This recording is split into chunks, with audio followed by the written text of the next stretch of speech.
ये घुड़सवार इतनी गति से आ रहे थे, अवश्य ही तुम्हें कुचल देते।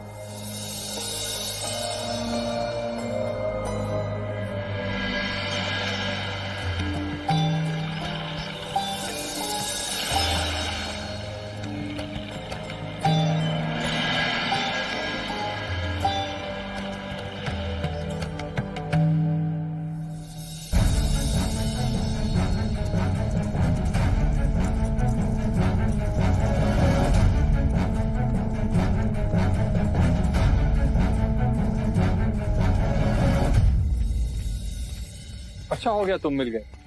हम सब कपिल वस्तु लौटने ही वाले थे देवदत्त। बिना सिद्धार्थ से मिले? इसने कहा हम युवराज सिद्धार्थ से नहीं मिले। तो क्या कहा सिद्धार्थ ने? युवराज सिद्धार्थ ने कपिल वस्तु लौटने से मना कर दी। भाई की हत्या का मुझे कोई संकोच नहीं होता। भाग्यशाली हो सिद्धार्थ, स्वयं मेरे रास्ते से हट गए, नहीं तो आप कहाँ खो गए? हाँ? सिद्धार्थ ने कहा कि वो कपिल वस्तु नहीं लौटेगा, किंतु उसका मन बदल भी तो सकता है। नहीं, उनका संकल्प अटल। ये देखिए, देवी यशोधरा का दिया ये कमल का फूल भी उन्होंने लौटा दिया। कहने लगे यशोधरा की स्मृति की अंतिम डोर भी उनके रास्ते की बाधक न बन जाए।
आ गए।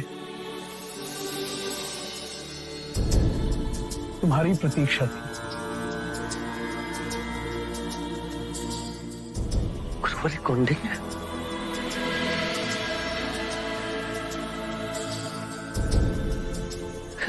गुरुवरी कौंडिन्य, युवराज सिद्धार्थ। केवल सिद्धार्थ, उस युवराज को बहुत पीछे छुड़ाया।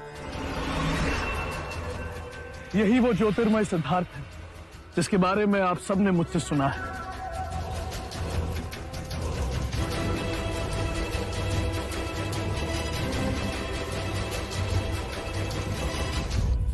तो लहर किनारे से टकराकर सागर की ओर आ ही गई। कहां से उठती है ये लहरें? सागर से। सागर गहन में तो अंततः शांत है, एक तरंग भी वहां नहीं उठती। तुम्हारे प्रश्न मुझे पहले भी चकित करते थे सिद्धार्थ, और आज भी कर रहे हैं। ज्ञान के मार्ग में पहला पग है सही प्रश्न पूछना। परम ज्ञान से अब भी बहुत दूर हूं मैं। तुम्हारे मन की पिपासा तुम्हें इतनी दूर लेकर आएगी, ये कल्पना नहीं की थी। महाराज शुद्धोदन की चेष्टा के विपरीत वही हुआ जो होना था। मुझे जीवन और मरण के इस चक्र से मुक्ति के मार्ग की खोज है, और यही तृष्णा मुझे गुरुवर्य आचार्य अलार कलाम के पास ले गई। उनसे मैंने सांख्य शास्त्र और ध्यान मार्ग की दीक्षा ली। अब आगे की यात्रा के लिए मैं गुरुवर्य उद्रक रामपुत्र के यहाँ आया हूं। अब हमारे नई परिचय की यात्रा की शुरुआत हुई।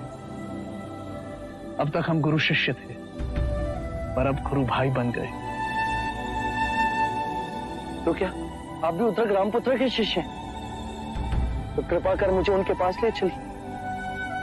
मुनि उद्रक रामपुत्र के पास तुम्हें ले जाऊं इतना सामर्थ्य नहीं है मेरा।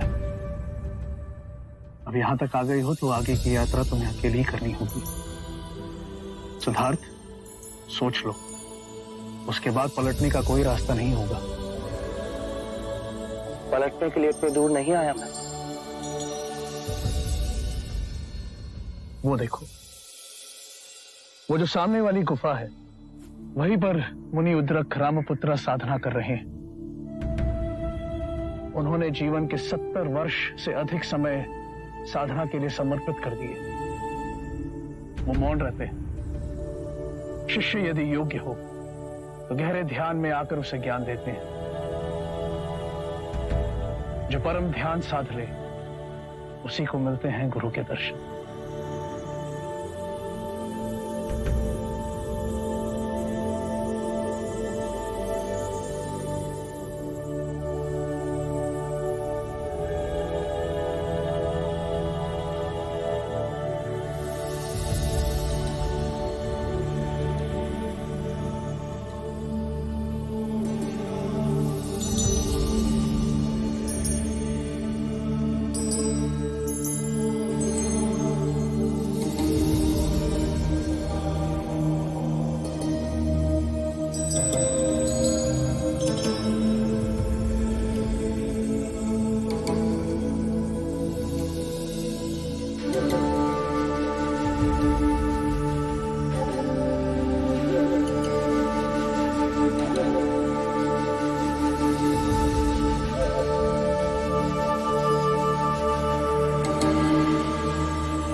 किसने तुम्हें यहां आमंत्रित किया?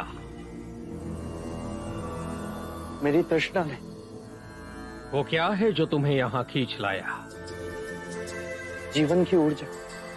तुम्हारे विचार नहीं लाए? विचार सागर पे उठती लहरों के समान। सागर लहरों से अछूता ही होता है। अनुभव है इसका मुझे। जीवन क्या है? रहस्य। आकाश गंगाओं के पार भी वही, और तुम्हारे मन के अंदर भी वही, जिसे ना समय बदल सकता है और ना ही मिटा सकता है। फिर दुख क्यों? जीवन की अनिश्चितता ही दुखों का कारण है। इस अनिश्चितता के पार कैसे जाएं? उस सत्य की अनुभूति से जो अचल, अमर, अविनाशी है।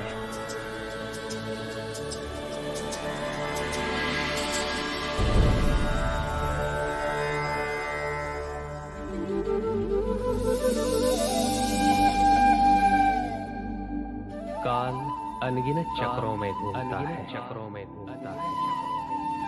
तब जाके कहीं औदुंबर का फूल खिलता है। वो चेतना जन्म लेती है, जो बुद्ध बनेगी। मेरे अहोभाग्य कि तुमने मुझे गुरु स्वीकार किया।